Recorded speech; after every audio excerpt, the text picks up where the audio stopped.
I am done romanticizing fresh starts. Hindi lahat ng January kailangan may bagong version ng sarili.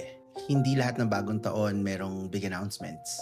Kasi sa totoo lang, 2026 isn't my reset.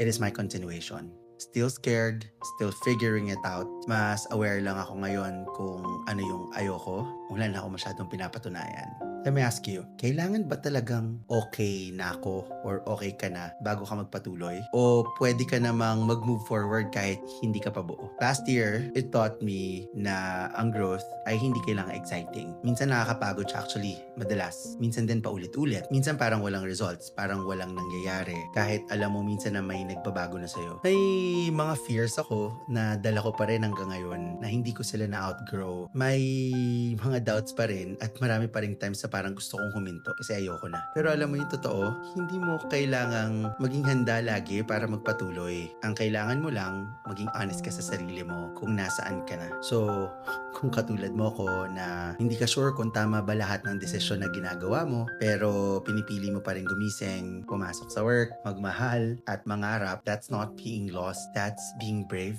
in a quiet way. So, 2026 isn't about starting over. It's about staying. Staying with the work that you've already started and staying with the version of you that didn't quit. And maybe that's the real question. What if you don't need a reset? What if you need is trust sa sarili mo, sa pace mo, at sa journey na sinimulan mo na? Happy 2026.